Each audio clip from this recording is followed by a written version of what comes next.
서현역 흉기 난동범 20대 남성 최 모 씨가 범행 전날에도 흉기를 들고 서현역을 한 차례 찾았던 것으로 확인됐습니다.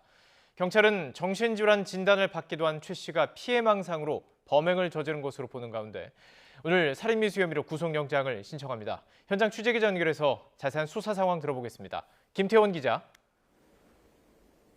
네, 경기 분당경찰서입니다. 새로 알려진 소식이죠. 사건 전날에도 최 씨가 서현역을 찾았다고요?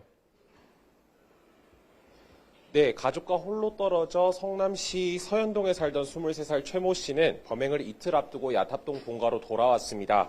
그리고 범행 전날인 그제 집 근처 대형마트에서 구매한 흉기 2점을 들고 서현역을 찾았던 것으로 확인됐습니다. 다만 최 씨는 이때는 무섭다는 생각이 들어 범행을 실행에 옮기지는 않았다고 진술했는데요.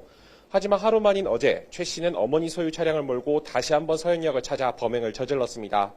YTN으로 들어온 제보 영상 보시겠습니다.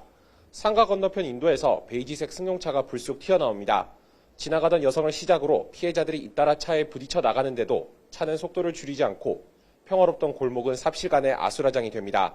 이렇게 최 씨는 행인 5명을 치면서 어제 오후 5시 50분쯤 서현역으로 이동해 그 앞 인도를 들이받았습니다. 이후 차량에서 내려 곧바로 서현역과 연결된 백화점으로 들어가 준비해온 흉기를 시민 9명에게 마구 휘둘렀습니다. 그리고 백화점을 벗어나 달아나던 최 씨는 범행 착수 15분 만인 오후 6시 5분쯤 경찰에 현행범 체포됐습니다. 최 씨는 이런 범행을 저지른 이유 어떻게 설명하고 있습니까? 네, 경찰 조사에서 최 씨는 오래전부터 자신을 스토킹하며 괴롭히고 죽이려는 조직이 있다고 진술했습니다. 스토킹 조직원을 살해해 해당 조직을 세상에 알려야 한다는 게 지금까지 최 씨가 밝힌 범행 이유입니다. 서현역을 범행 장소로 택했던 것도 스토킹 조직원이 그곳에 많을 것 같아서라고 설명했습니다. 경찰은 최 씨가 지난 2015년부터 5년여 동안 정신건강의학과 2곳에서 진료를 받으며 약을 처방받아 복용한 사실을 확인했습니다. 이후 대인기피증으로 고등학교를 자퇴한 뒤 지난 2020년엔 조현성 성격장애 진단을 받았는데 그 뒤론 정신과 진료를 받지 않았습니다. 이에 따라 경찰은 최 씨가 정신질환에 따른 망상에 빠져 범행을 저질렀다는 데 무게를 두고 있습니다.